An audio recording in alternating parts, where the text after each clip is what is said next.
मसीह की यीशु पप्पा मिनिस्ट्री में आपका स्वागत है। Praise the Lord. आप सभी को जय मसीह की। मैं तिलोत्तमा कराली आपको स्वागत करती हूँ यीशु पप्पा मिनिस्ट्री में। आज हम पढ़ेंगे भजन संहिता चैप्टर 38 और 39। हम रोज रोज जैसे खाना खाते हैं तब हमको एनर्जी मिलता है और हमारे शारीरिक वृद्धि होता है, ठीक वैसे ही हम रोज रोज अगर बाइबल को पढ़ेंगे सुनेंगे तो आत्मिक रीति से हम वृद्धि करेंगे। तो चलिए वचन को सुनते हैं। भजन संहिता चैप्टर 38। पीड़ित मनुष्य की प्रार्थना। हे यहोवा, क्रोध में आकर मुझे झिड़क ना दे और ना जलजलाहट में आकर मेरी ताड़ना कर, क्योंकि तेरे तीर मुझ में लगे हैं और मैं तेरे हाथ के नीचे दबा हूँ।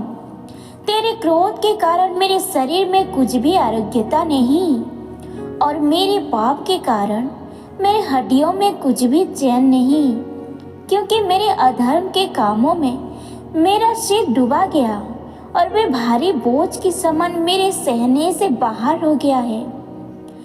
मेरी मूर्खता के पापों के कारण मेरे घाव सड़ गए और उनसे दुर्गंध आती है। मैं बहुत दुखी हूँ और झुक गया हूँ। दिन भर में शोक का पहरावा पहने हुए चलता फिरता हूँ, क्योंकि मेरी कमर में जलन है और मेरे शरीर में आरोग्यता नहीं। मैं निर्बल और बहुत ही चूर हो गया हूँ और मैं अपने मन की घबराहट से कराहता हूँ। हे प्रभु, मेरी सारी अभिलाषा तेरे सम्मुख है और मेरा कराहना तुझसे छिपा नहीं।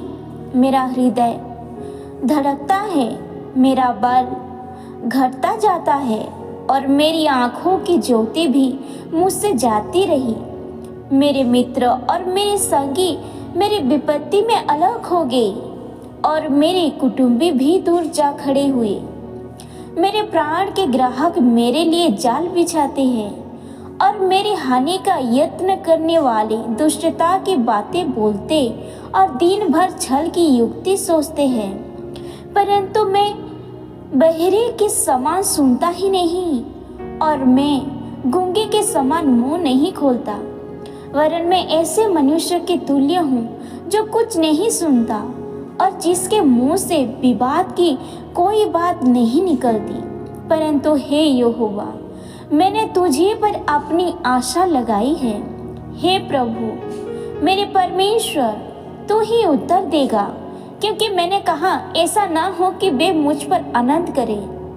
जब मेरा पाँव फिसल जाता है तब मुझ पर अपनी बढ़ाई मारते हैं, क्योंकि मैं तो अब गिरने ही पर हूँ और मेरा शोक निरंतर मेरे सामने है।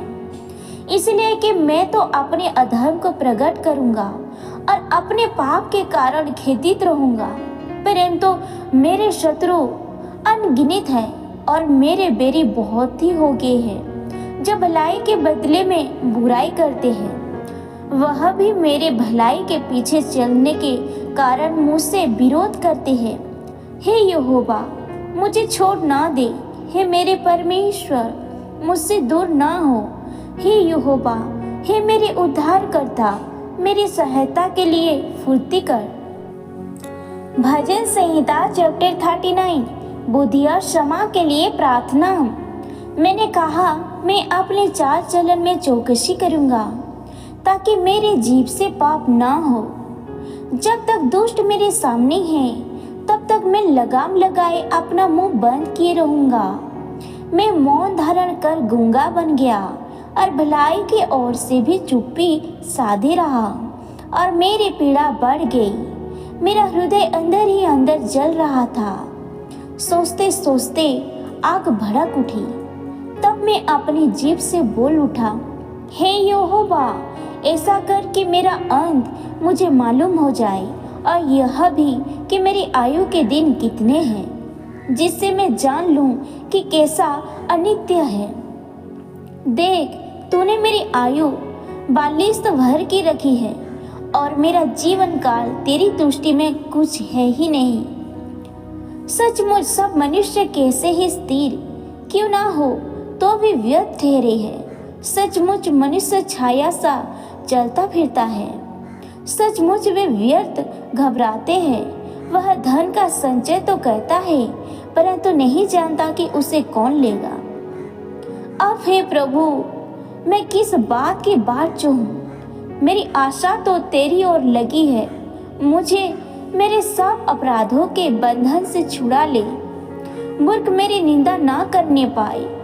मैं गूंगा बन गया और मुंह ना खोला, क्योंकि यह काम तू ही ने किया है। तूने जो विपत्ति मुझ पर डाली है उसे मुझसे दूर कर दी, क्योंकि मैं तो तेरे हाथ की मार से भस्म हुआ जाता हूँ। जब तो मनुष्य को अधर्म के कारण डांट झपट कर ताड़ना देता है, तब तो उसके सामर्थ को पतंगे के समान नाश करता है। सचमुच सब मनुष्य वृथा भी मान करते हैं। हे यहोवा, मेरी प्रार्थना सुन और मेरी दुहाई पर कान लगा। मेरा रोना सुनकर शांत ना रहे, क्योंकि मैं तेरे संग एक परदेसी यात्री के समान रहता हूँ और अपने सब पुरखाओं के समान परदेशी हूँ। इससे पहले कि मैं यहाँ से चला जाऊँ और ना रह जाऊँ, मुझे बचा ले, जिससे मैं प्रदीप्त जीवन प्राप्त करूँ।